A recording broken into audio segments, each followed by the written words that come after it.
오늘 예배에 참여하신 여러분 진심으로 환영합니다. 지금 가정에서 온라인 예배를 들으시는 우리 성도님 여러분 진심으로 환영합니다. 우리 다 같이 마음을 모아서 묵도하심으로 하나님 앞에 예배 드리시겠습니다.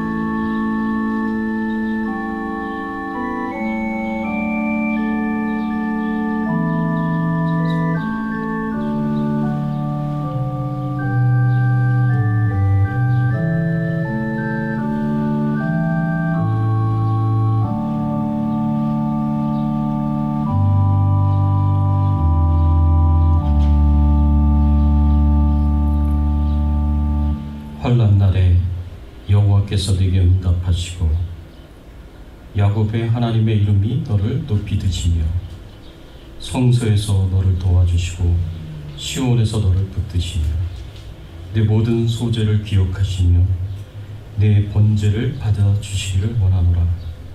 내 마음의 소원대로 허락하시고 내 모든 계획을 이루어주시기를 원하노라. 하나님 아버지 감사합니다. 오늘 거룩한 주일을 기억하고 하나님 앞에 나와 찬송과 경배와 영광을 돌리게 하여 주시니 감사를 드립니다. 하나님을 찬양합니다. 하나님을 경배드립니다. 하나님을 사랑하는 마음으로 마음을 다하여 뜻을 다하여 힘을 다하여 하나님을 찬양하며 하나님께 경배를 드립니다. 하나님이 우리 인생의 가장 소중한 분이시고 우리에게 최고의 가치를 가지신 분임을 우리의 입술로 고백하고 마음으로 고백하며 하나님께 영광을 돌려오니 저희들이 드리는 찬양 가운데 또 예배 가운데 하나님이 임재하여 주셔서 하나님만 영광을 받으시고 하나님만 경배를 받아 주시옵소서. 감사드리옵고 모든 영광과 존귀와 찬송을 하나님 앞에 돌려오며 예수 그리스도의 이름으로 간절히 기도드리옵나이다. 아멘. 전능하사 천지를 만드신 하나님 아버지를 내가 믿사오며 그 외아들 우리 주 예수 그리스도를 믿사오니 이는 성령으로 잉태하사 동정녀 마리아에게 나오시고 본디오 빌라도에게 고난을 받으사 십자가에 못 박혀 죽으시고 장사한 지 사흘 만에 죽은 자 가운데서 다시 살아나시며 하늘에 오르사 전능하신 하나님 우편에 앉아 계시다가 저리로서 산 자와 죽은 자를 심판하러 오시리라. 성령을 믿사오며 거룩한 공예와 성도가 서로 교통하는 것과 죄를 사하여 주시는 것과 몸이 다시 사는 것과 영원히 사는 것을 믿사옵나이다. 아멘. 하나님, 겸손하게 말씀 앞에 나아갑니다. 오늘 이 말씀을 통해서 저희들을 가르쳐 주시고 교훈하여 주시고 주의 뜻이 무엇인지 깨달아 분별하여 주의 뜻대로 살게 하여 주시옵소서. 성령께서 우리 각 사람의 심령 가운데 찾아가 주셔서 말씀으로 위로하시고 격려하시고 또 용기와 힘을 더하여 주시기를 간절히 바라옵고 소원하오며 우리의 왕 되시고 주인 되신 예수 그리스도의 이름으로 기도드리옵나이다. 아멘. 오늘 이 시간 우리가 함께 89장 우리 찬양 하나님 앞에 드리시겠습니다.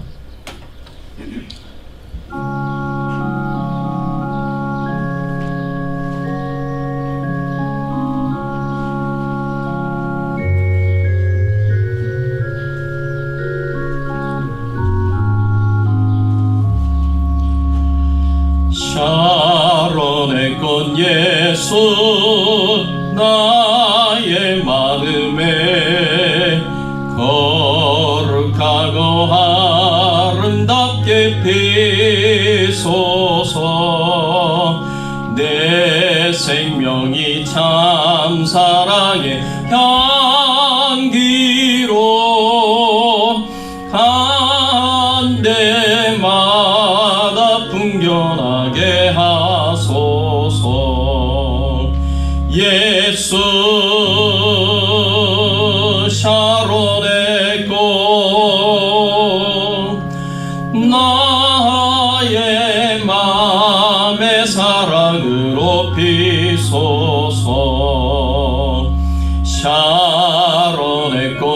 예수 이 세상에서 어느 것과 비교할 수 있으랴.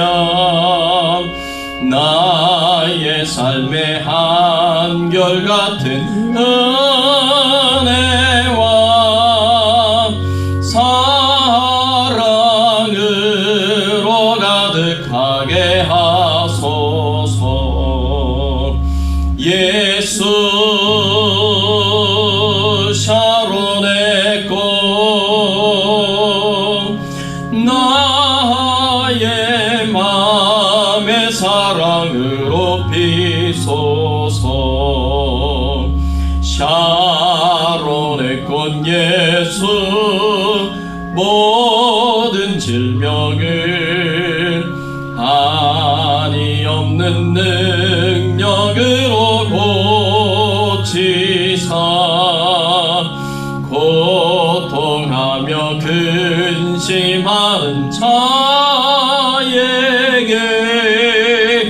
그 신임과 소망 내려주소서. 예수 샤론의 꽃 나의 맘의 사랑으로 피소서. 샤론의 꽃 예수 길이 피소서. 주의 영광이 땅 위에 가득해 천하 만민 주님 앞에 엎드려 경배하며 영광 돌릴 때까지. 예수 샤론의 꽃 나의 맘의 사랑으로 피소서. 아멘. 오늘 우리 함께 은혜 나눌 말씀은요, 고린도전서 12장 27절에서 13장 3절까지의 말씀입니다. 고린도전서 12장 27절에서 13장 3절까지의 말씀 한 절씩 교독하겠습니다. 제가 먼저 27절 말씀 봉독해 올립니다. 너희는 그리스도의 몸이요 지체의 각 부분이라. 하나님이 교회의 중에 명치를 세우셨으니 첫째는 사도요, 둘째는 선지자요, 셋째는 교사요, 그다음은 능력을 행하는 자, 서로 돕는 것과 다스리는 것과 각종 방언을 말하는 것이라. 다 사도이겠느냐? 다 선지자이겠느냐? 다 교사이겠느냐? 다 능력을 행하는 자이겠느냐? 다 고치는 회사를 가진 자이겠느냐? 다 방언을 말하는 자이겠느냐? 다 능력하는 자이겠느냐? 너희는 더욱 큰 은사를 사모하라. 내가 또한 가장 좋은 길을 너희에게 보이리라. 내가 사람의 방언과 천사의 말을 할지라도 하나님 없이는 재미나는 이유와 내가 예언하는 능력이 있어 모든 비밀과 모든 지식을 알고 또 산을 옮길 만한 모든 믿음이 있을지라도 사랑이 없으면 내가 아무것도 아니요 내가 내게 있는 모든 것으로 구제하고 또 내 몸을 불사르게 내줄지라도 사랑이 없으면 내게 아무 유익이 없느니라. 아멘.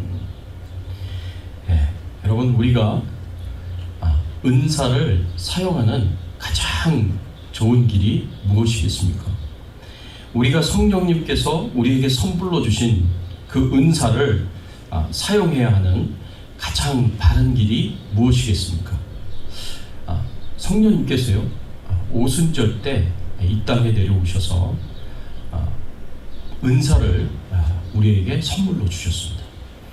제자들에게 하나님을 섬기라고 또 교회와 성도들을 섬기라고 특별한 능력을 은사로 선물로 우리에게 주셨습니다. 초대교회 제자들이 교회를 세워야 되고 또 그 교회가 부흥이 되도록 그리고 그 교회를 유지하도록 그리고 그곳에서 하나님의 말씀을 전하도록, 그리고 복음을 딱 끝까지 증거하도록 하시기 위해서 특별히 성령님께서 우리에게 주신 능력입니다. 그 능력을 받은 제자들이 그 능력을 가지고 하나님을 섬기는 일을 위하여서, 교회와 성도들의 유익을 위하여서 이 은사를 사용했습니다. 그러면 이 은사를 사용할 수 있는 가장 좋은 길이 무엇인가? 오늘 말씀을 통해서 하나님께서 우리에게 주시는 교훈을 함께 나누기를 원합니다. 사도 바울이 우리에게 가르쳐주는 교훈은, 우리 믿는 자들이 성령님으로부터 선물로 받은 이 은사를 사용하는 가장 좋은 길은 사랑이다 라고 우리에게 가르쳐주고 있습니다. 여러분, 오늘 본문 12장 31절 말씀에 보면 이렇게 말씀을 하고 있습니다. 12장 31절 말씀 같이 한번 읽어보겠습니다. 너희는 더욱 큰 은사를 사모하라. 내가 또한 가장 좋은 길을 너희에게 보이리라 라고 이렇게 말씀하고 있습니다. 너희는 더욱 큰 은사를 사모하라. 내가 또한 가장 좋은 길을 너희에게 보이리라 라고 이렇게 말씀하셨어요. 여러분, 우리는 종종 이 말씀을 보면서 이렇게 생각하기가 쉽습니다. 더욱 큰 은사를 사모하라 그랬는데, 저 더욱 큰 은사가 그럼 뭐냐? 바로 그 뒤에 13장에 나오는 사랑이다 라고 이렇게 많이들 생각을 합니다. 그래서 13장의 말씀을 가리켜서 우리는 사랑장이다 라고 이렇게 이야기하지 않습니까? 고린도전서 13장은 사랑장으로 성경에서 굉장히 유명한 장입니다. 그래서 사도 바울이 고린도 교회 성도들에게 내가 너에게 더 큰 은사를 사모하라 이렇게 말을 한다고 이야기를 하면서 사랑을 소개하기 때문에 여기서 더 큰 은사가 바로 사랑이다 라고 생각합니다. 그런데 여러분, 헬라어 원문을 보면은요, 더욱 큰 은사라는 저 표현은요 단수가 아니에요, 복수예요. 더욱 큰 은사들을 사모하라 라고 이렇게 표현하고 있습니다. The greater gift, 영어로 표현하면 그렇게 표현합니다. The greater gift, 더 큰 은사들이라는 거예요. 더 큰 은사들. 그래서 이게 단수가 아니라 복수이기 때문에 사랑을 가리킨다고 볼 수가 없어요. 그래서 여기서 복수를 나타내는 은사들이기 때문에 바로 더욱 큰 은사는 무엇을 가리키느냐? 우리가 앞부분에 28절 말씀에 보면 은사에 대한 목록들이 나옵니다. 그 목록들 중에 더욱 큰 은사들이 있다는 것을 지금 사도 바울이 가르쳐주고 있는 겁니다. 28절 말씀, 은사들의 목록을 한번 읽어볼까요? 함께 읽어보겠습니다. 하나님이 교회 중에 몇을 세우셨으니, 첫째는 사도요, 둘째는 선지자요, 셋째는 교사요, 그 다음은 능력을 행하는 자요, 그 다음은 병 고치는 은사와 서로 돕는 것과 다스리는 것과 각종 방언을 말하는 것이라. 여러분, 여기서 한 4종류의 은사를 지금 이야기를 하고 있어요. 사도요, 첫째는 사도요, 둘째는 선지자요, 셋째는 교사요 라고 이렇게 표현하고 있는데, 이거는 직분을 가리켜요. 어떤 직분을 가리키느냐? 말씀을 전하고 가르치는 직분을 가리켜요. 그래서 사도, 선지자, 교사들이 갖고 있는 은사들이 뭐겠습니까? 앞에서 말씀을 드렸던 지혜의 은사, 지식의 은사, 예언의 은사다 라고 우리가 이야기를 할 수가 있습니다. 그 다음에 이렇게 지혜의 은사, 예언의 은사, 지식의 은사, 이 사도의 직분, 선지자의 직분, 교사의 직분은요, 이 말씀을 전하고 가르치는 그런 은사들과 관련이 있습니다. 그 다음에 두 번째 부류가 뭐냐? 능력을 행하는 자요, 병을 고치는 은사다 라고 이렇게 표현하고 있어요. 이거는 성도들을 섬기는 봉사와 관련된 은사들이에요. 성도들을 섬기는 봉사와 관련된 은사들로 지금 능력 행하는 것과 그리고 병 고치는 은사를 이야기를 하고 있습니다. 그 다음에 행정의 은사들이 또 여기서 나와요. 그 행정의 은사들과 관련된 게 서로 돕는 것과 다스리는 것입니다.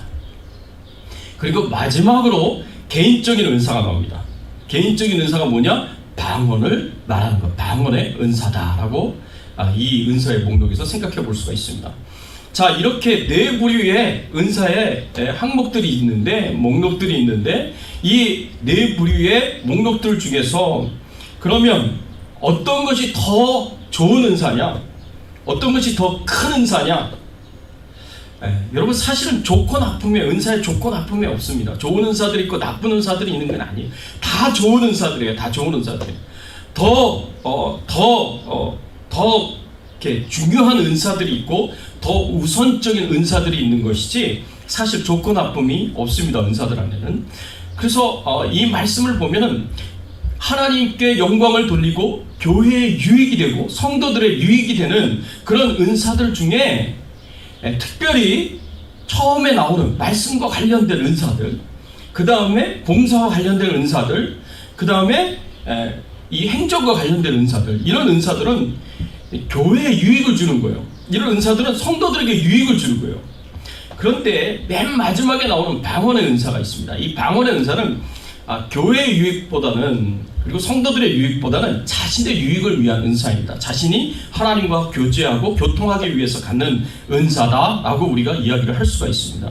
이렇게 자신을 위한 은사는 교회의 유익과 성도들의 유익, 이런 측면에서 생각을 해보면 다른 은사들보다 훨씬 이렇게 우선적이거나 중요하다라고 판단되지 않는 은사라는 거죠. 그래서 더욱 큰 은사들을 사모하라 라고 사도 바울이 이야기를 하고 있는 것은 말씀과 관련된 은사들을 더 사모하라는 거예요. 봉사와 관련된 은사들을 더 사모하라는 거예요. 성도들을 돕고 섬기는 은사들을 더 사모하라는 거예요. 그게 바로 교회의 유익이 되고 성도들에게 유익이 되니까. 내 자신의 유익만을 위한 이 방언의 은사보다는 이런 은사들을 더 사모하라고 사도 바울이 가르쳐주고 있습니다. 그렇게 사도 바울이 특별히 방언을 이야기하면서 그렇게 말하는 데는 이유가 있습니다. 그 이유가 뭐냐면 초대교회, 특별히 이 고린도 교회는요, 방언의 은사가 최고의 은사라고 생각했기 때문에 그렇습니다. 제가 조금 있다가 그 부분에 대해서 제가 좀 더 설명을 해드리겠습니다. 그렇기 때문에 여기서 더욱 큰 은사를 사모하라고 이야기를 했을 때 그 큰 은사들은 바로 말씀과 관련된 은사들, 봉사와 관련된 은사들, 다스리는 행정과 관련된 은사들, 돕는 것과 관련된 은사들이다 라고 우리가 생각을 해볼 수가 있고요. 그래서 사랑은 더욱 큰 은사가 아닙니다. 그러면 이 사랑은 뭐냐 라고 이야기를 했을 때 가장 좋은 길을 우리에게 가르쳐주는, 은사를 행하는 데 있어서 가장 좋은 길이 되는 그런 것이 바로 사랑이다라고 우리가 이 말씀을 통해서 생각해 볼 수가 있습니다. 은사를 사용하는 데 있어서 사랑이 최고의 길이라는 거예요. 사랑이 가장 좋은 길이라는 거예요. 그럼 왜 사랑이 은사를 사용하는 데 있어서 가장 좋은 길이라고 이야기할 수가 있느냐? 그것은 사랑으로 영적 은사를 사용하며 섬기는 것이 진짜 가치가 있고 의미가 있기 때문에 그렇습니다. 그렇지 않으면 은사의 활용도 의미가 없고 섬기는 것도 의미가 없다는 거예요. 사랑으로 행하지 않으면, 사랑으로 섬기지 않으면, 사랑으로 은사를 사용하지 않으면 이게 의미가 없다는 겁니다. 사랑 때문에 우리가 은사를 행하는 것이고, 사랑을 가지고 은사를 행하는 것이고, 사랑을 따라서 은사를 행하는 것이야말로 은사를 사용하는 최고의 길이다라고 우리에게 가르쳐줍니다. 그것이 바로 고린도전서 13장 1절에서 3절까지의 말씀에서 우리에게 가르쳐주고 교훈해주고 있는 내용입니다. 여러분, 고린도전서 13장 1절에서 3절까지의 말씀 같이 한번 읽어볼까요? 이 사랑이 얼마나 중요한지 사도 바울이 여기서 사랑의 은사를 사용하는 가장 좋은 길이라고 우리에게 가르쳐주는 이유를 여기서 설명해주고 있어요. 함께 한번 읽어보겠습니다. 내가 사람의 방언과 천사의 말을 할지라도 사랑이 없으면 소리나는 구리와 울리는 꽹과리가 되고, 내가 예언하는 능력이 있어 모든 비밀과 모든 지식을 알고 또 산을 옮길 만한 모든 믿음이 있을지라도 사랑이 없으면 내가 아무것도 아니요. 내가 내게 있는 모든 것으로 구제하고 또 내 몸을 불사르게 내줄지라도 사랑이 없으면 내게 아무 유익이 없느니라 라고 그렇게 말씀을 하고 있습니다. 여러분, 이 말씀에 보니까 우리가 사랑이 없으면요, 사람의 방언과 천사의 말을 한다고 할지라도 아무 의미가 없다. 그저 소리나는 구리와 울리는 꽹과리가 될 뿐이다 라고 그렇게 1절에서 우리에게 가르쳐주고 있어요. 여러분, 초대교회 성도들은 방언을 최고의 은사라고 생각했어요. 이 방언이 눈에 보이는 은사잖아요. 그렇죠? 그리고 신기하고 그리고 대단해 보이잖아요. 그래서 초대교회 성도들은, 특별히 고린도 교회 성도들은요, 방언의 은사를 받아서 방언을 하게 되면 굉장히 대단한 것처럼 보여요. 그리고 굉장히 신앙이 좋은 것처럼 그렇게 보입니다. 그래서 방언의 은사가 최고의 은사다라고 그렇게 고린도 교회 성도들이 생각을 했어요. 뿐만 아니라 방언을 하는데 특별히 천사 방언이 있어요. 천사의 말을 하는 방언이 있어요. 그러면 그거는 방언 중에서도 최고의 방언인 거예요. 이 천사의 말을 하는 방언은 최고의 방언이다 라고 그렇게 이제 생각을 하고 있는 거예요. 근데 겉으로 보기에 뭔가 있는 것처럼 보이고 겉으로 드러나는 것처럼 보이는 이 은사, 겉으로 확실하게 보이는 이 은사, 이 방언의 은사도, 그리고 그 방언의 은사들 중에 천사의 말을 하는, 그런 천사의 방언을 하는 그런 은사는 그런 은사를 가지고 있다고 하더라도 사랑이 없으면 아무 의미가 없다는 거예요. 아무 의미가 없다는 거예요. 여러분, 초대교회 성도들이 방언의 은사가 최고의 은사인 줄 알고, 특별히 그 안에서도 천사의 말을 하는 방언의 은사가 최고의 은사인 줄 알고, 자신들이 신앙적으로 영적으로 굉장히 깊이가 있고 높은 수준에 이르렀다라고 그렇게 생각했습니다.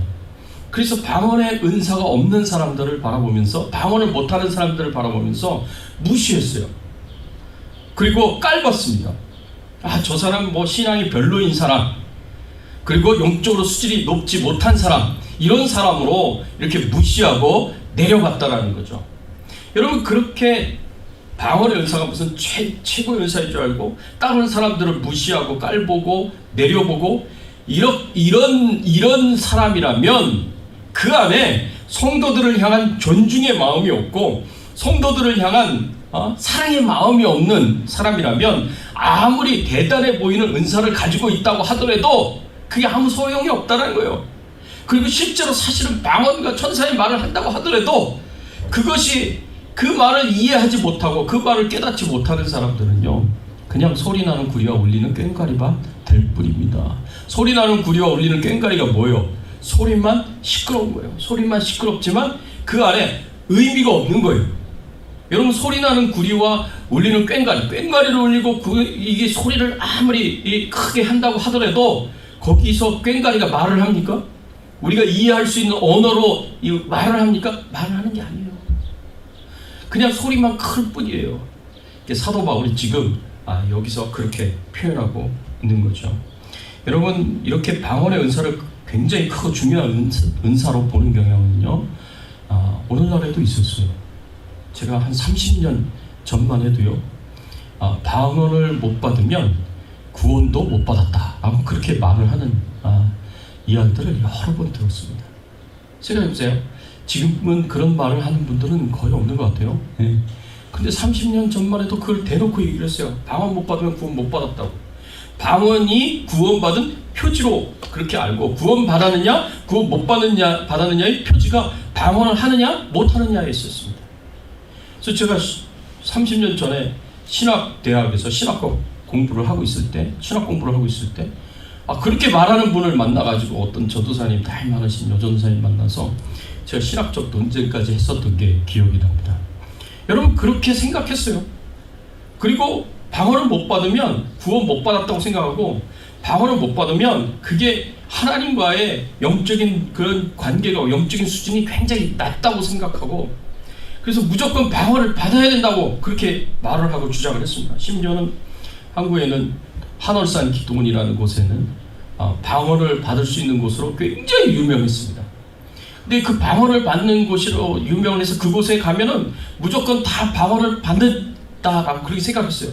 그래서 한월산에 있는, 거기 있는 개는요, 개도 방언을 할 줄 안다 그렇게 얘기할 정도로 그런 대단한 곳으로 그렇게 여겨졌습니다. 그래서 얼마나 많은 사람들이 이 방언의 은사를 사모했고 방언의 은사를 받기를 위해서 몸부림쳤는지 모릅니다.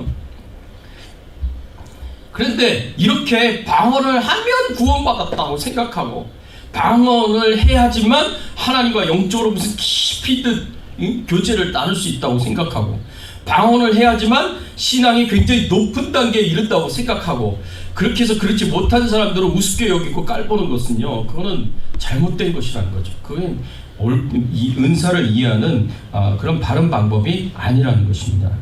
그런데 그렇게 생각하고 있었던 고린도 교회 성도들이 있었다는 겁니다. 여러분, 방언은 하나님이 주신 성령의 은사들 중에, 많은 은사들 중에 그저 하나일 뿐입니다. 내가 노력하지 않아도, 사실은 내가 애쓰지 않아도 하나님께서 우리에게 선물로 주시는 거예요. 제가 처음 고등학교 1학년 때 수련회 가서 예수님을 믿고 그래서 거듭나는 체험을 했습니다. 그때 하나님께서요, 저에게 예수 믿게 하시고 거듭나게 하시는 그런 경험과 체험을 하게 하면서 바로 그 순간에 저에게 방언의 은사를 주셨어요. 그래서 제가 수련회 때 가가지고 막 눈물로 기도하고 저도 모르게 막 혀가 꼬이더니 막 방언이 막 나오는 거예요. 그래서 그 모습을 보고 사람들이 깜짝 놀래가지고 제 주변에 있는 사람들이 제가 이상하게 미친 줄 알고 그래서 저 기도 못하게 했어요. 옆에서 하지 말라고. 그렇게까지 했어요. 근데 여러분 생각해보세요. 제가 처음 예수 믿을 때 방언의 은사를 받아서 방언으로 기도를 했습니다. 그런데 그때 제 신앙의 수준이, 그때 제 영적 수준이 굉장히 높은 수준이겠습니까? 신앙이 굉장히 높은 수준이겠습니까? 이제 처음 예수 믿었는데 방언을 한다고 해서 그게 뭐 대단한 것이겠습니까? 무슨 신앙적으로 영적으로 깊이 그런 수준에 도달한 것이겠습니까? 그렇지 않았다는 거죠. 아주 초신자로서, 이제 갓 예수 믿은 사람으로서 영적으로나 신앙적으로 저 밑바닥에서부터 시작해야 되는 그런 수준인데도 그냥 하나님께서 제가 노력하지 않았는데, 제가 애쓰지 않았는데 그냥 주시는 은사예요. 그냥 선물이에요. 그거는 성령의 선물입니다. 그게 신앙의 수준을 결정하지 않습니다. 그게 영적 수준을 결정하지 않습니다. 근데 그렇게 생각한다면 그거는 오산이라는 거죠. 오해라는 겁니다. 여러분, 심지어는 방언의 할아버지쯤 되는 천사의 말을 한다고 하더라도 마찬가지예요. 이런 모든 것들은 하나님께서 우리에게 선물로 주신, 그냥 값없이 주신 능력이라는 거죠. 그리고 이 능력은 그냥 자기 자신을 위한 능력인 거예요. 그 다음에 왜 사랑이 은사를 사용하는 데 있어서 가장 좋은 길이 될 수가 있느냐? 이 사랑이 없으면은요, 하나님의 지식을 알고 있을지라도, 산을 옮길 만한 믿음을 가지고 있어도 내가 아무것도 아니기 때문에 그렇습니다. 여러분, 2절 말씀해 보니까 이렇게 말씀하고 있습니다. 내가 예언하는 능력이 있어 모든 비밀과 모든 지식을 알고 또 산을 옮길 만한 모든 믿음이 있을지라도 사랑이 없으면 내가 아무것도 아니오라고 그렇게 표현했습니다. 여러분, 사도 바울은 말씀의 은사가 있었던 사람이에요. 그렇지 않습니까? 사도 바울은 지혜의 은사가 있었고 지식의 은사가 있었고 예언의 은사가 있었던 사람이에요. 말씀과 관련된 굉장히 중요한 그런 은사들을 가지고 있었던 사람입니다. 사도 바울이, 여러분, 고린도후서 12장 1절 말씀해 보면, 12장의 말씀해 보면, 고린도후서에 이 말씀을 보면 사도 바울이요, 비몽사몽간에 하나님 앞에 들림을 받아가지고 3층 천에 올라간 사람입니다. 거기서 3층 천이라고 표현했어요. 3층 천. 여러분, 유대인들에게 있어서 하늘은 하나가 아니에요. 복수로 표현해요. 항상 heavens라고 표현해요. heavens. 그러면 왜 하늘을 복수로 이해하느냐? 3층 천 또는 7층 천이라고도 얘기하는데, 3층 천이라고 얘기하면 1층 천은 어디냐면 우리가 눈으로 볼 수 있는 이 물리적 우주를 1층 천이라고 해요. 2층 천은 영적인 세계를, 눈에 보이지 않는 영적인 세계를 2층 천이라고 해요. 3층 천은 어디냐 하면 하나님의 보좌가 있는 곳, 저 하늘에 보좌가 있는 곳, 하나님이 계시는 곳, 그것을 가리켜서 3층 천이라고 합니다. 그래서 사도 바울이 1층 천을 넘어서 2층 천을 넘어서 3층 천이 있는 하나님이 계시는 곳까지, 저 하늘의 보좌까지 그 영혼이 들림을 받았습니다. 받아가지고 그곳에서 하나님을 만나게 되고, 그곳에서 도저히 말할 수 없는, 말하도록 허용되지 않은 그런 어마어마한 말들을 들었습니다. 사도 바울이. 그래서 사도 바울이요, 이 환상 중에 이 어마어마한 천국을 봤던 사람이고, 그곳에서 하나님을 만나서 하나님의 계시를 받았던 사람이에요. 그 사람이 고린도후서 12장 1절에 뭐라고 표현했냐면, 무익하나마 내가 부득불 자랑하노니 주의 환상과 계시를 말하리라. 자기가 자랑할 것이 있는데 사실 자랑하고 싶지 않은 것이고 또 자랑하도록 허용이 되지 않은 것이지만, 내가 그래도 내 사도권을 의심하는 사람들이 있어서 내가 그 사람들을 위해서 내가 받은 경험들, 내가 체험했었던 것을 너희들에게 나눈다라고 주의 환상과 계시를 말한다고 하면서 고린도후서 12장 4절에 뭐라고 표현했냐면 그가 낙원으로 이끌려가서 말로 표현할 수 없는 말을 들었으니 사람이 가히 이르지 못할 말이로다. 하나님으로부터 계시를 받은 거예요. 표현할 수 없는 말, 내가 말을 할 수 없는 그 말을 들은 거예요. 계시를 받은 거예요. 말하도록 허용되지 않는 계시를 받은 거예요. 그 어마어마한 계시를 받았던 사도 바울이었기 때문에 사도 바울이 순교하기까지 흔들림 없이 끝까지 믿음을 가지고요, 사도로서의 사명을 감당했었던 것입니다. 여러분, 이렇게 하나님에 대한 비밀을 많이 알고 있고 하나님에 대한 어마어마한 지식을 진짜 영적으로 굉장히 깊이 있는 지식들을 가지고 있고, 그리고 사도 바울이 13권의 성경책을 썼습니다. 사도 바울이 성경에서 가장 많은 분량의 책을 썼어요. 그렇게 어마어마한 그런 비밀과 계시와 하나님에 대한 깊이 있는 지식을 가지고 그리고 성경을 13권이나 기록했었던 사람이지만, 그럼에도 불구하고 사도 바울이 뭐라고 표현했냐면, 내가 이런 큰 지식을 안다고 할지라도, 큰 하나님에 대한 비밀을 알고 있다고 하더라도, 말할 수 없는, 다른 사람들은 모르는 정말 굉장한 계시를 받았다고 할지라도 내가 사랑으로 하지 않으면, 사랑으로 섬기지 않으면, 사랑으로 은사를 쓰지 않으면 다 소용이 없다는 거예요. 아무 의미가 없고 아무 가치가 없다는 거예요. 왜? 사랑으로 행하지 않는 나의 모든 섬김이, 사랑으로 행하지 않는 나의 모든 봉사가 마지막 때에 하나님 앞에서 카운트되지 않을 것이기 때문에 그렇습니다. 여러분, 우리가 하나님을 위하여 열심히 봉사를 해요. 우리가 하나님을 위하여 열심히 섬겨요. 교회를 섬기고 성도들을 섬겨요. 그럼 섬기는 동기가 뭐예요? 왜 섬기는 거예요? 내가 하나님을 섬기는 이유가 뭡니까? 동기가 뭐예요? 여러분, 마음속에 있는 동기를 잘 생각하셔야 돼요. 뭐 때문에 섬겨요? 하나님을? 뭐 때문에 교회에 와서 교회를 섬기고 성도들을 위하여 봉사를 합니까? 그 동기가 사랑이 아니면 마지막 때 하나님의 심판대 앞에 가서 우리가 하나님을 위해서 했다는 그런 것들이, 봉사들이, 우리가 주님을 위해서, 교회를 위해서 했다는 그 봉사들이 아무런 가치가 없다는 겁니다. 아무런 의미가 없다는 겁니다.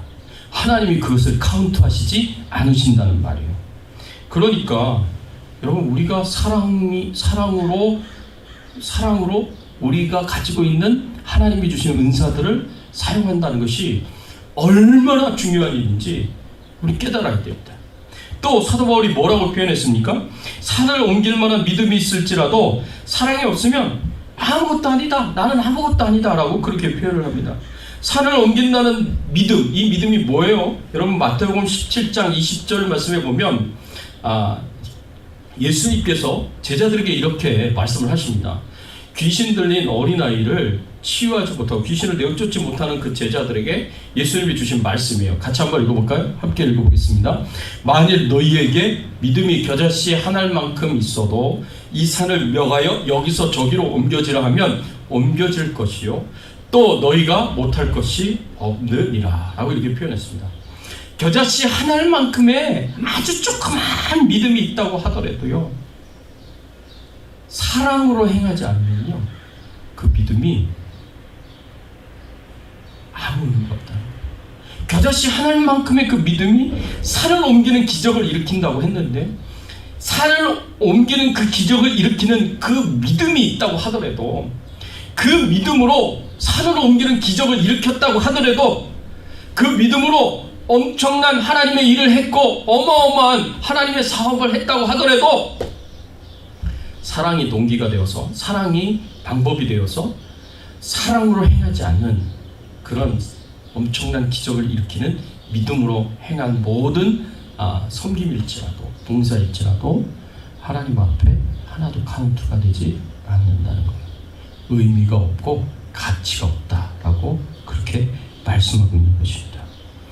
정말 중요한 것은요, 내가 얼마나 큰 일을 하느냐, 내가 얼마나 많은 일을 하느냐, 하나님을 위해서, 교회를 위해서, 성도들을 위해서 얼마나 큰 일을 하느냐, 얼마나 많은 일을 하느냐, 그게 아니에요. 중요한 것은, 중요한 것은 내가 하고 있는 이 일이, 우리가 하나님을 위해서 한다는 그 일이, 우리가 교회와 성도들을 위하여 한다는 그 일이 사랑으로 하는 것이냐 아니냐입니다. 여러분, 제가 아는 한 권사님이 계시는데, 전에 다녔던 교회의 권사님이에요. 제가 전에 다녔던 교회에서 새가족 사역을 담당하는 목사였습니다. 행정목사로도 오랫동안 사역을 했지만 새가족을 담당하는 그런 목사로도 또 사역을 많이 했습니다. 여러분, 그래서 제가 새가족에 오면 새가족 성경 공부를 4주를 항상 제가 교육을 시켰고요. 그리고 그 새가족을 돕는 바나바 교육을 시키는 그런 사람이었어요. 그런데 이 바나바 교육을 시켜서 바나바를 세우는데, 새가족을 도우라고, 그때 교육받고 세워진 분 중에 한 권사님이 계셨어요. 이 권사님에게 이제 새가족이 와서 딱 연결을 시켜드렸어요.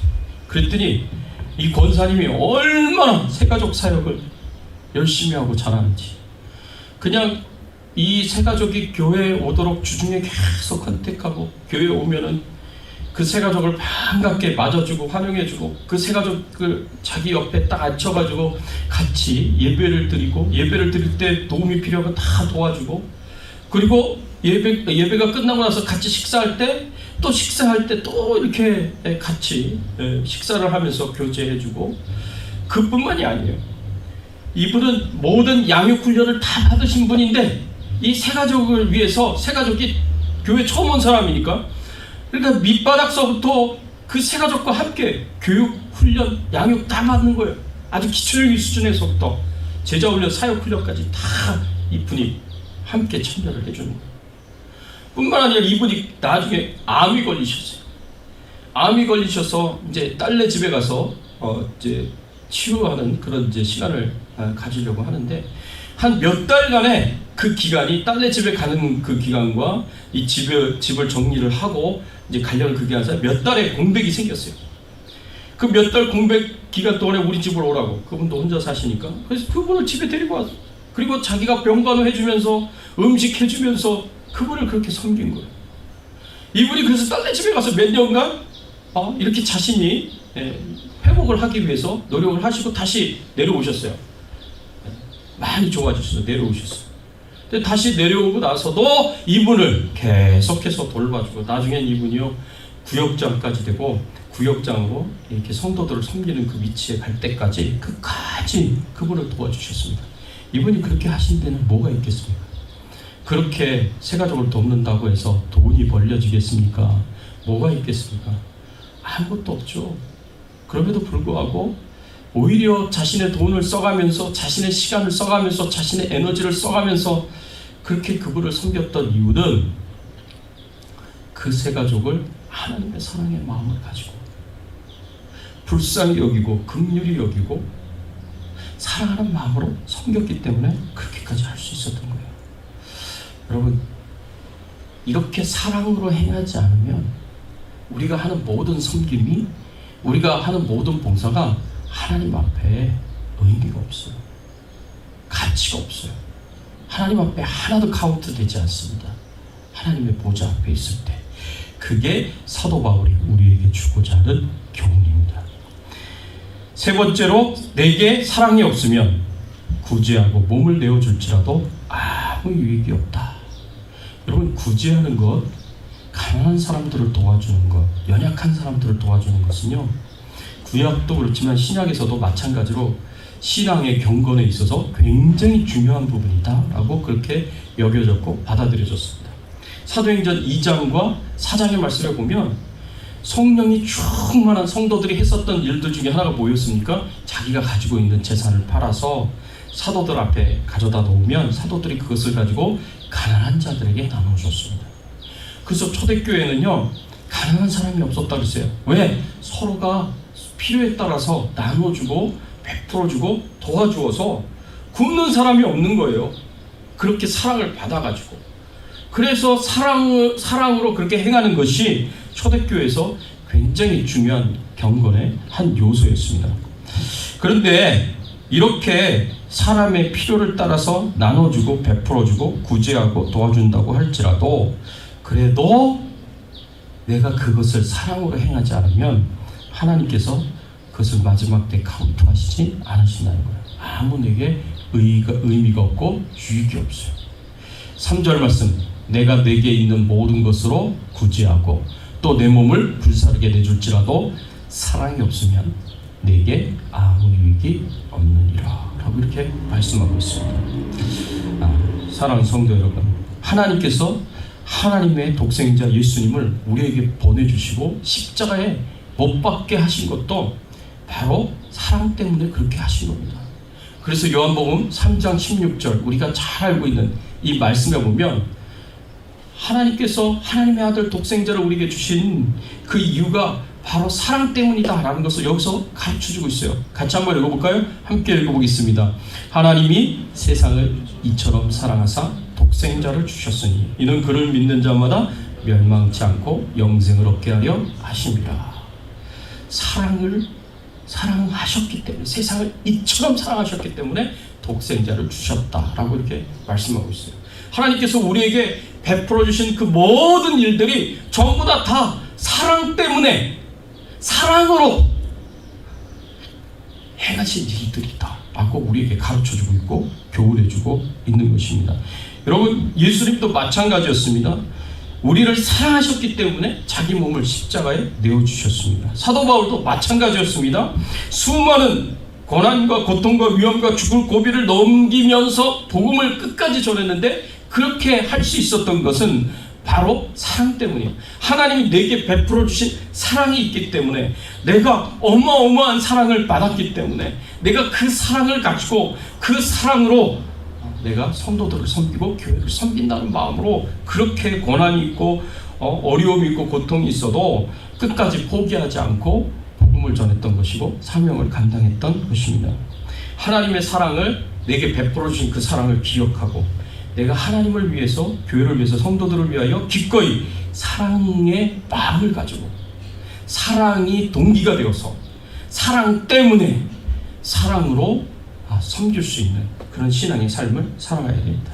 여러분, 요새 코로나19 바이러스 때문에 참 가슴 아픈 일들이 많이 있었습니다.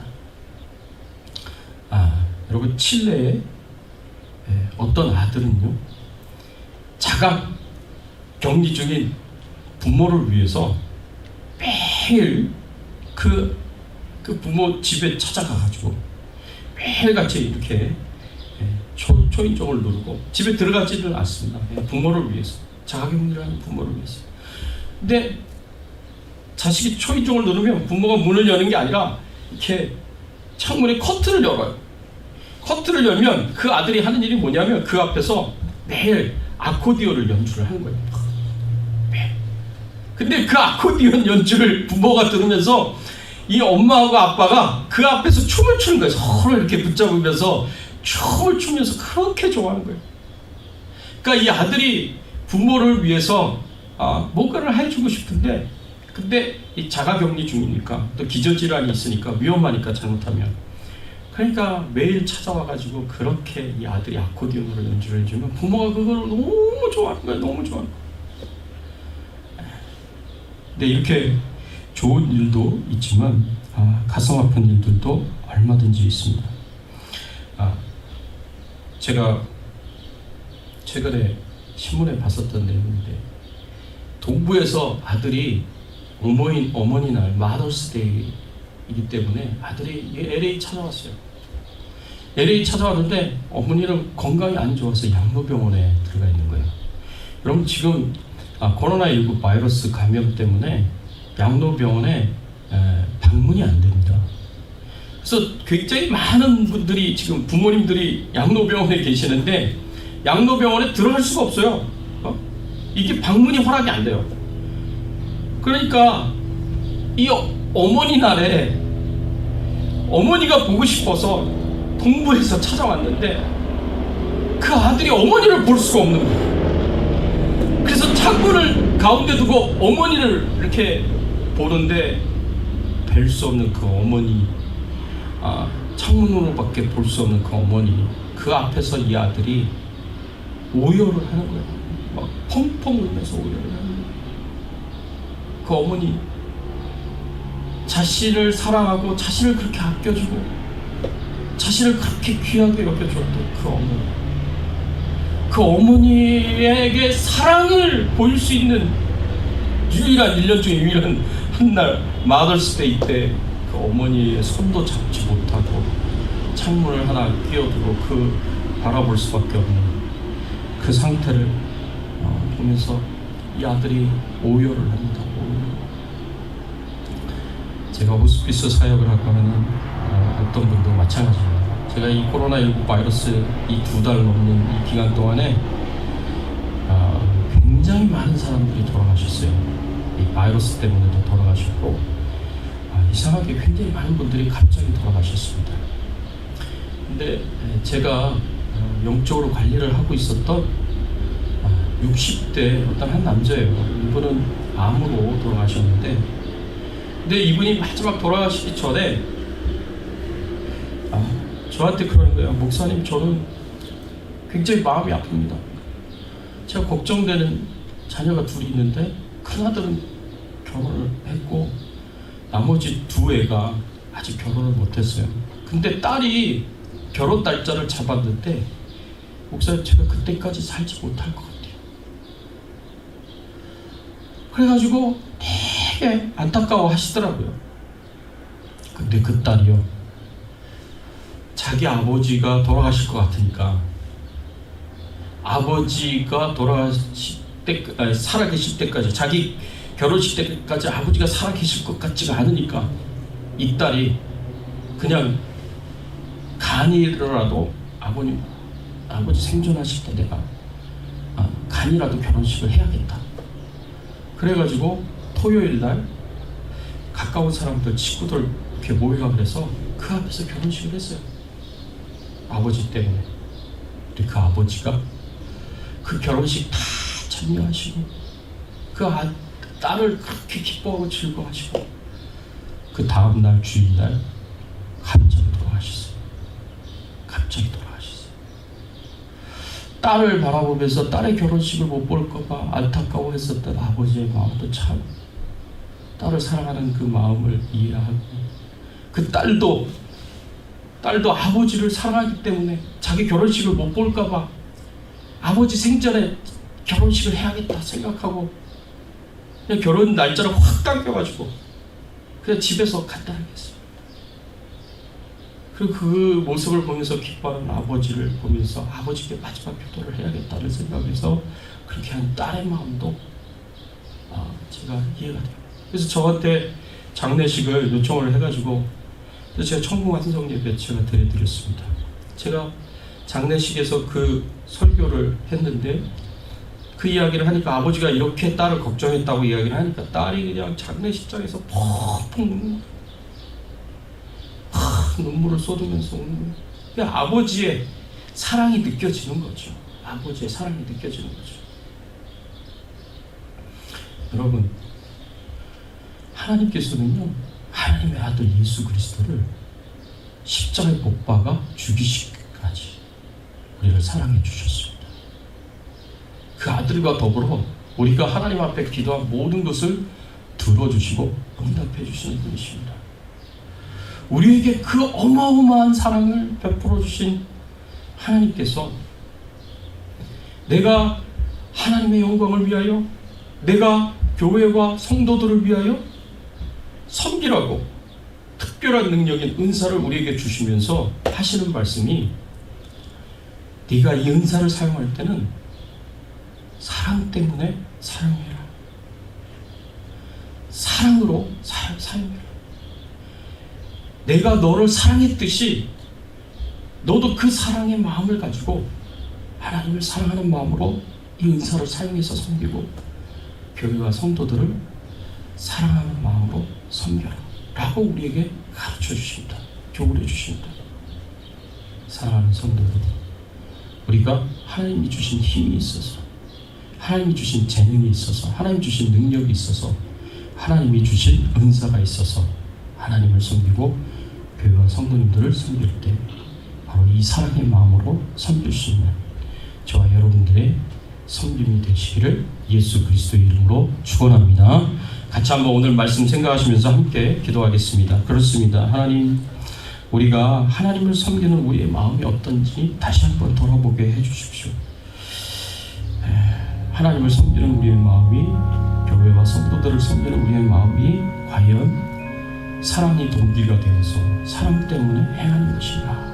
우리가 진지하게 우리 자신들을 돌아보면서 내 이기적인 목적과 이기적인 욕심과 이기적인 명예와 이기적인 권세를 위하여서 우리가 섬기는 것은 아닌가?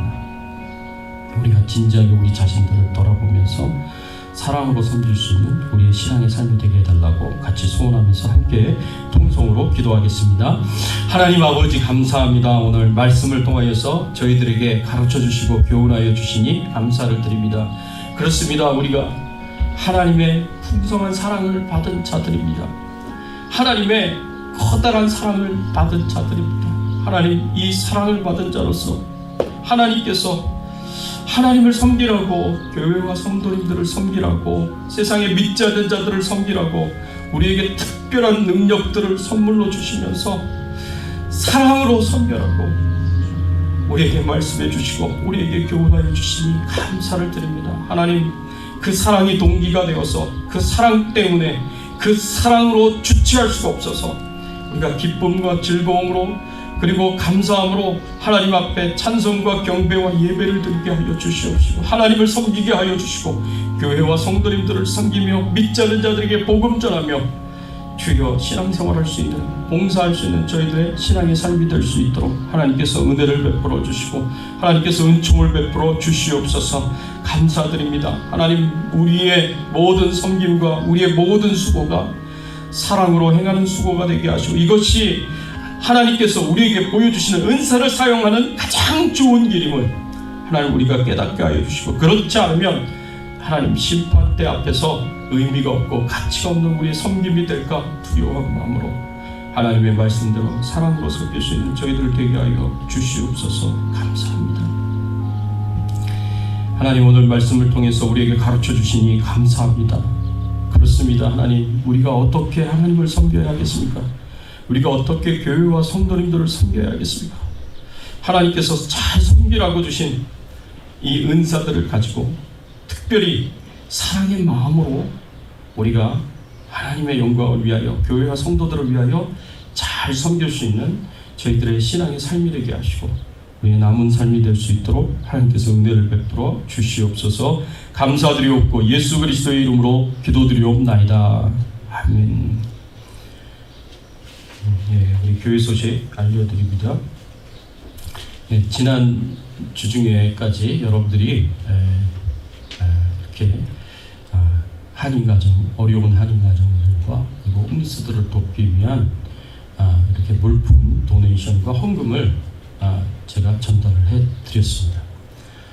여러분들이 많이 이렇게 참여를 해주셔서 제가 트렁크에 가득 실어가지고 그래서 그 물건들을 또 전달을 해드렸고요. 또 우리 성도님들이 또 이렇게 헌금을 해주셔서 한 1,000불의 헌금이 모여져서 1,000불을 이렇게 전달을 해드리면서 우리도 좀 같이 참여할 수 있도록 그렇게 부탁을 드렸고요. 그래서 이제 물품이 만들어지면 또 우리에게 이렇게 전달을 해주실 겁니다. 그걸 가지고 또 다른 곳에서도 물품들이 도네이션 들어와서 만들어지면 우리가 한인가정들과 또 홈리스들을 섬기는데 또 같이 참여를 할 수 있는 그런 기회가 주어지게 될 겁니다. 그래서 거기에 또 참여를 계속해서 해주시면 고맙겠고요. 여러분들이 계속 물품 도네이션 해주시면 제가 그걸 모아서 계속 가져다 드리겠습니다. 그래서 가난한 어려운 한인 가정들을 돕고 또 우리 홈리스들을 돕는데 잘 활용을 하겠습니다. 참 감사한 것은 지난 금요일 날 우리 트럼프 대통령이 이번 주부터 교회 문 열고 예배를 정상화하라고 그렇게 선포를 했습니다. 주지사들에게 그렇게 강력하게 명령을 내렸습니다. 그래서 그 주지사 우리 그 캘리포니아 뉴섬 주지사도 바로 그 뒤에 성명을 발표해서 교회 문을 이제 당장 열 수 있도록 그렇게 조치를 하겠다라고 그렇게 이야기를 했고요. 그 가이드라인을 이제 내일 발표를 하겠다 그렇게 이야기를 했습니다. 그래서 내일 가이드라인이 발표되는 것을 보고 이제 빨리 교회 예배가 정상화가 될 수 있도록 그렇게 준비를 하겠습니다. 그래서 다음 주일서부터 지금 예상으로는 다음 주일서부터 우리 교회 예배 정상화가 이제 시작이 될 것 같습니다. 그런데 아직 주정부의 가이드라인이 내일 발표가 되기 때문에 그 가이드라인을 보고 제가 여러분들에게 공식적으로 다시 말씀을 드리겠습니다. 그래서 여러분들 마음을 좀 준비를 해주시고요. 다음 주일서부터 예배가 정상화된다는 것을 아시고 또 마음을 준비를 해주시고 거기에 따라서 저희들이 개인 방역과 또 교회 방역을 철저히 하려고 합니다. 오늘 아침에도 이제 교회 전체를 다 방역을 했습니다. 소독을 했습니다. 의자로서부터 뭐 여러분들이 이렇게 만질 만한 것, 손을 댈 만한 것은 전부 다 소독을 했어요.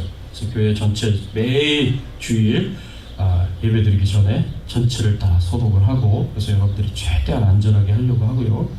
그 다음에 항상 마스크 쓰시고 오셔야 되고 마스크 없으면 교회에서 준비한 거를 여러분들이 쓰시면 됩니다. 또 오며 가며 들어올 때 나갈 때 꼭 손소독제 사용을 해주시면 고맙겠고요.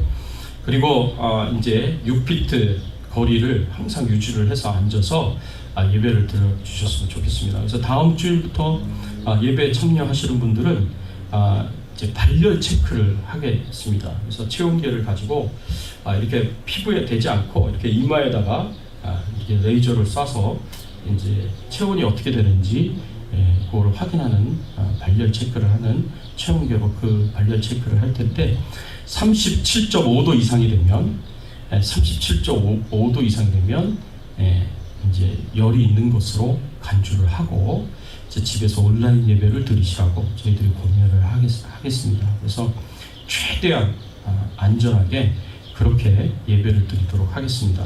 여러분 한국에서 참 놀라운 일이 있었는데요. 한국에서 부활절 예배 때 교회들이 대부분 다 문을 열었습니다. 근데 그때 이제 세상에서는 걱정을 많이 했어요. 염려를 많이 했어요. 부활절 때 교회 다 이렇게 예배를 드리면 이제 아웃브레이크가 또 크게 전염이 일어날까봐 걱정을 했는데 참 놀랍게도 교회들이 철저하게 방역을 했습니다. 교회 전체 소독하고 마스크 쓰고 손 세정제 쓰고 거리 유지하고 발열 체크하고 철저하게 했어요. 그렇게 했더니 여러분 부활절 때 교회에서 단 한 명의 감염자도 생기지 않았어요. 뿐만 아니라 여러분 이태원발 바이러스가 또 확산이 되지 않았습니까? 그때 한 명이 인천에 사는 한 사람이 교회 두 군데를 방문을 했어요. 근데 교회 두 군데를 방문해서 그 교회에서 전부 다 이 코로나19 바이러스 테스트를 다 받았어요. 근데 그 교회 두 군데가 다 철저하게 방역을 했던 곳입니다. 개인 방역과 교회 방역을 철저하게 했어요. 그래서 단 한 사람의 감염자도 나타나지 않는 거예요. 감염자가 교회에 와도요, 교회가 방역을 철저히 하면, 개인적으로 방역을 철저히 하면 감염되지 않습니다. 그래서 다들 놀라워했습니다. 여러분, 우리가 이처럼 교회에서도 방역을 철저히 하고 개인적으로도 철저히 해서 코로나 환자가 방문을 한다고 하더라도 감염이 일어나지 않도록 철저하게 준비를 하면 됩니다. 그렇게 노력하고 같이 애를 써주시고 그래서 안전하게 하나님 앞에 예배를 드리고 예배의 정상화가 이루어질 수 있도록 함께 노력해 주시기를 부탁을 드립니다. 우리 앞뒤에 좌우에 계신 분들과 함께 잠시 인사를 나누겠습니다. 반갑습니다. 반갑습니다. 우리 온라인 예배 드리는 우리 성도님들 진심으로 반갑습니다. 우리 다음 주일부터 다시 뵐 수 있었으면 좋겠습니다. 자세한 사항은 제가 주중에 카톡으로 알려드리겠습니다. 우리 같이 한번 찬양을 드리겠습니다. 292장 주 없이 살 수 없네 찬양 드립니다.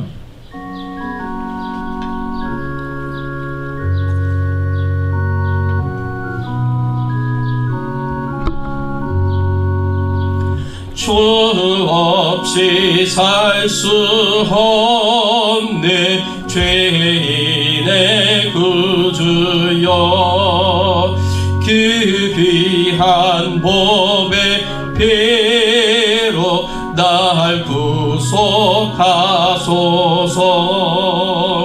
구주의 사랑으로 흘리신 보혈이 내 소망 나의 위로 내 영광 됩니다.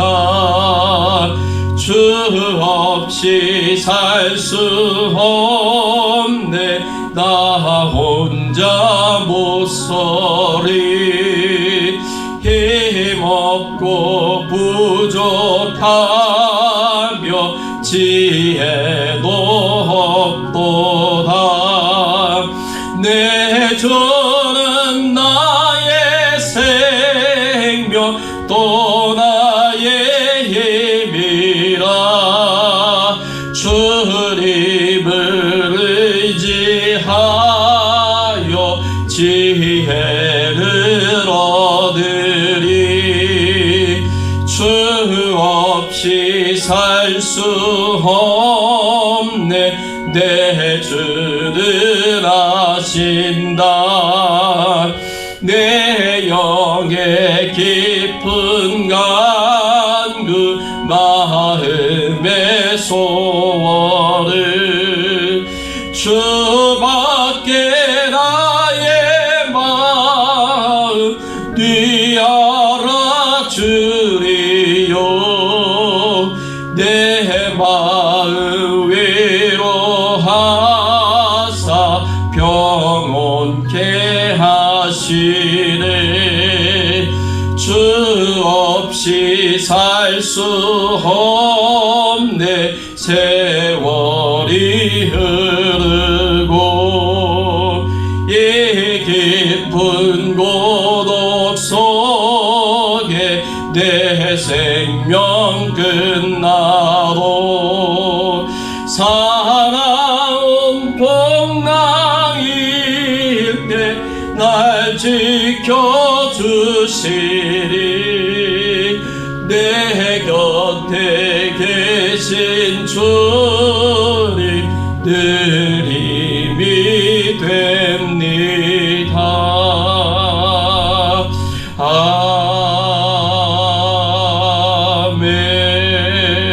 아멘. 기도하겠습니다. 하나님 감사합니다. 하나님께서 우리에게 베풀어 주신 그 은혜와 그 사랑이 얼마나 큰 것입니까? 예수 그리스도의 십자가의 은혜로 우리에게 보여주신 그 사랑이 얼마나 큰 사랑입니까? 하나님의 그 사랑과 은혜에 감사를 드리고 감사한 마음으로 하나님 앞에 예물을 드립니다. 감사의 마음을 고백합니다.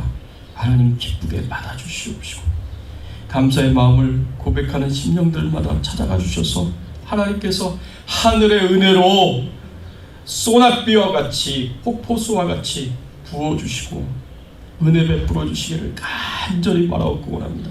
성령으로 충만하게 하여 주시옵시고 하나님의 은혜로 충만하게 하여 주시고 하나님의 사랑으로 우리의 심령이 메마른 심령이 풍성하여 줄 수 있도록 하나님께서 은혜를 베풀어 주시고 축복을 베풀어 주시옵소서. 하나님 성령 충만한 가운데 기쁨으로 즐거움으로 하나님 앞에 예배드리게 하시고 또 하나님을 잘 섬길 수 있도록 도와주시기를 원합니다. 하나님의 사랑 때문에 하나님의 사랑이 동기가 되어서 하나님의 사랑을 가지고 기쁨으로 하나님을 섬기게 하시고 예배드리게 하시고 기쁨으로 교회와 성도님들을 섬길 수 있는 저희들이 될 수 있도록 하나님께서 은혜를 베풀어 주시옵소서.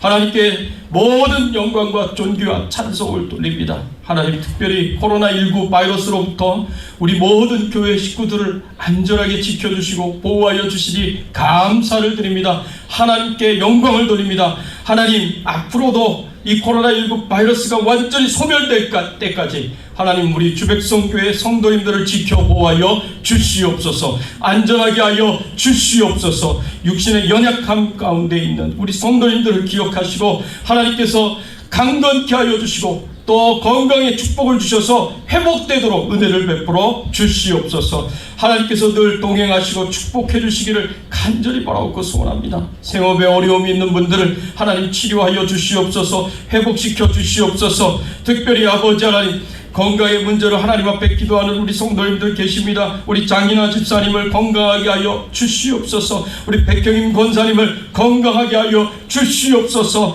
우리 특별히 최규환 선교사님을 주여 불쌍히 여기시고 긍휼히 여기셔서 온전히 회복시켜 주시고 건강을 하나님 가지도록 하나님께서 은혜를 베풀어 주시옵소서. 감사드리옵고 모든 영광과 존귀와 찬송을 하나님 앞에 돌려오며 우리의 왕 되시고 주인 되신 예수님의 이름으로 간절히 기도드리옵나이다. 아멘.